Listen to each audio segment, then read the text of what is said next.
Sup, it's Paynus time. Nats just happened to what should be the surprise of no one. Athena won.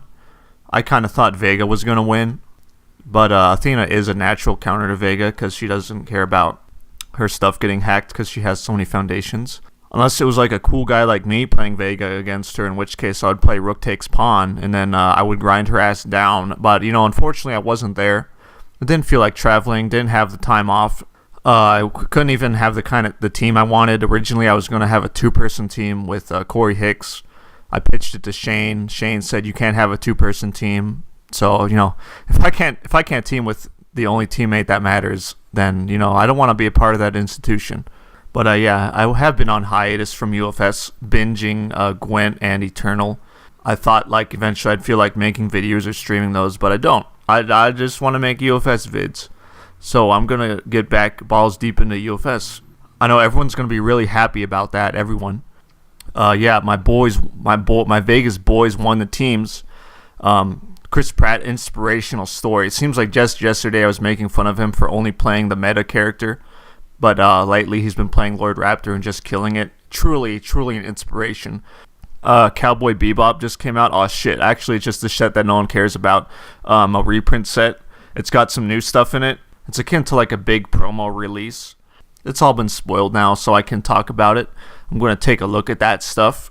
It reprinted pretty much all the good stuff from post King of Fighters, so there shouldn't be a shortage of hardly any cards after King of Fighters does rotate.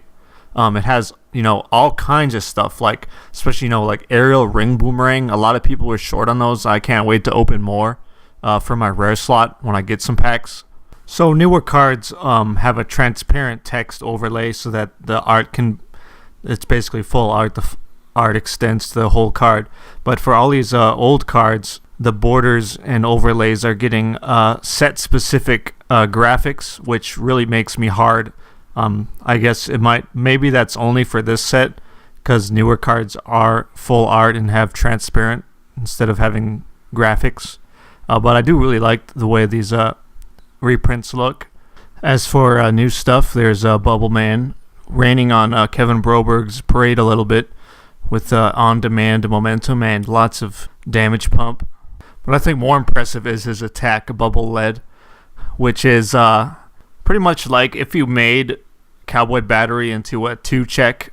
When Bubble Man plays this, he gets +3 damage to all of his attacks. Impressive. Or if you're anyone else, especially Iceman, it's a solid attack. Free momentum, which Iceman really likes. This attack is going to bring Iceman back into the spotlight. Snowman seems so cool. He's a lot like Goro. I mean, for Goro, the way you beat him is don't block anything. But the way to beat Snowman is don't go to deadlock, which is really hard because he has even better defensive abilities than even Goro, so that's going to be hard to do. Stoneman's going to be a really fun character and probably a sideboard option for a lot of decks, since decks that pump lots of instances of damage and speed pump are going to get hosed by him. And his attack is really good too. It's Napalm Bomb static -1 difficulty. E-commit, get a load of damage. And they made it 4 damage, so and it shares 2 symbols with Continental Divide. So it's my opinion, sometime in the future, that Power Stone with Continental Divide making it a throw and T-Hawk's Foundation making it a throw is going to be a thing in the future. Splash Woman is an 8-hander with 2 downsides. Leona had 1 downside, discard a card. And she had one of the best character-only cards in the whole game, like ever. And Splash Woman doesn't. And she also has a bigger downside, in my opinion. They'll lose 1 vitality every turn. And you can only play 4 cards from your hand each turn. So yeah, shares 2 symbols, though, with Prepare to Fight. But otherwise, I think she won't get any spotlight. But we'll see about that. Her attack is really good. Laser Trident, it's a fatty reversal. It's going to be, I like it as a 1 or 2 of in Death Vega, because it's a solid reversal that messes up a lot of things.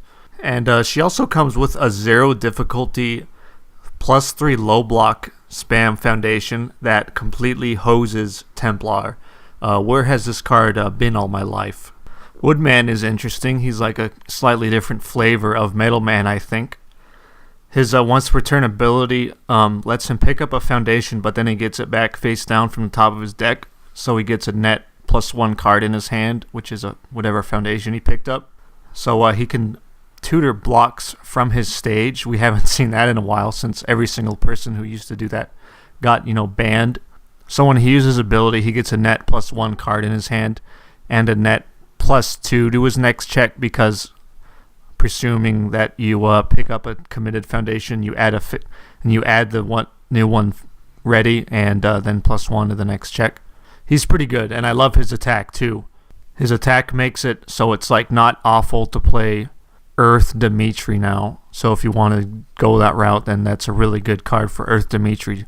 Skullman 2 dot. Nowhere near the same amount of power level of the old one, but this one does get a nifty little free momentum shenanigans, which also triggers off of Skull Barrier, which is nifty. Sheepman is the legend that no matter how good his character is, it's not going to live up to the hype that has preceded his release. He does look really dangerous, giving all of his stuff +2/+2, which he can maintain if he can lock his opponent down on foundations early so they can't block and have any cards in their pool. And his own support also discards stuff from their pool. And he gets rid of problem foundations. I mean, Demitri already does that, but this is like a more aggressive character that can do it too.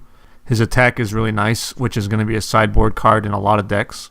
Like, I plan on siding this card in Order Guile. His common foundation is also really nice. Speed for early in the turn when you want speed more, and then later in the turn it turns into damage, and it even pumps multiple copies. Really nice.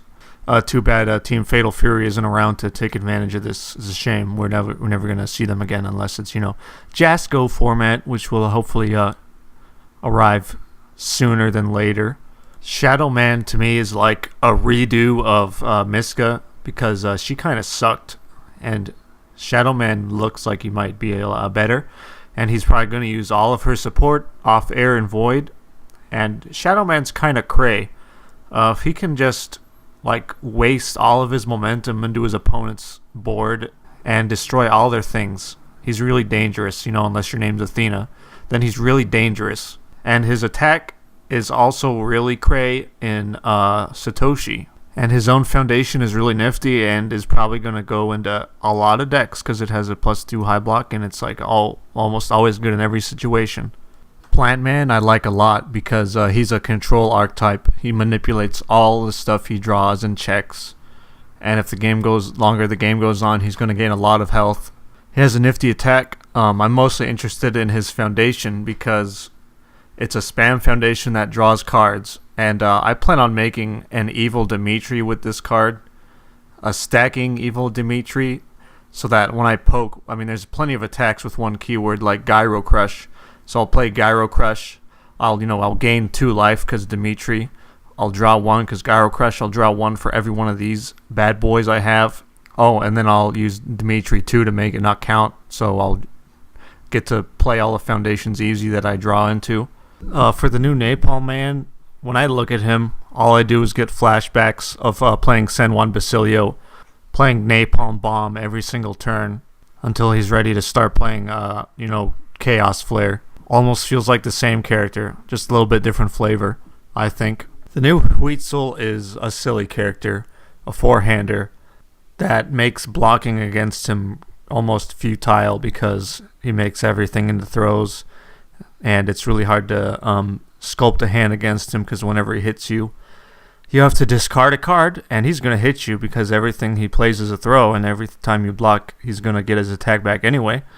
If he gets to build any kind of stage and start drawing cards, he's going to plow you, and he looks really fun to play. The new Gemini Man, same static as the old one. The E isn't hardly as good. But now he has a lot of options for being a defensive gimmicky character. He still has Moonbase to block free for +0 all day. And he now has 2 tools for flipping back Ophidiophobia. He's got off air, he has the Chun-Li kick, Senenchu, for unflipping. Off water, he's got the new Oil Man attack that also unflips. Drill Man looks pretty great too. He gets to play whatever fatty assets and foundations he wants and pass them. And for his first attack that he plays on a turn, it's usually going to be either Dragon Flare or his attack, which are both really good. But I'm really happy because now Beyond the Gate is finally going to see some play, just because the difficulty doesn't matter to Drill Man. He still gets to drill them with himself, and he also, Beyond the Gate, gets to drill them too with its awesome ability. Finally, we got a new Demitri. Demitri 1 is probably the slowest character in the game, but he's also really good. And I really like this Demitri 2 because he shares every single symbol, and he also has solid abilities. It makes a lot of sense to stack both of them. Start out with the other Demitri and put this Demitri on him. Because this new one, gives you immediate satisfaction on your opponent's turn when you play him. It's a really slow deck, so you have time to stack him. And they have a lot of synergy together. And usually stacking isn't even ever viable in this game, even when the characters are made to stack, like with Mega Man. Yeah, Mega Man 2 he doesn't even need it. He's just more consistent without it. But I think Demitri decks would be more consistent if they play, 2 or more copies of this Demitri. Yeah, just play evil and grind your opponent down with Rook takes pawn all game while you stack and gain life and stuff. Fun for you, not fun for your opponent. The best way to play UFS. The new best card in this whole set, though, for sure, is Time Slow. I originally thought the best symbol for Vega was Death, and this attack makes me reconsider it. Getting to Desperation with Vega is pretty easy, especially if you play that. This attack has basically Desperation Stun 4 on top of that static that gives their checks -1. And getting to Desperation with Vega is really easy, especially if you play that one where those 3 guys just jacked off that guy in the orange shirt. Unlike the Crow Bite, which has already been around, this card also has a gnarly block on it, so you get that static when you block with it. And if you play Demitri, you just put this sucker in your pool and wreck your opponent's whole day.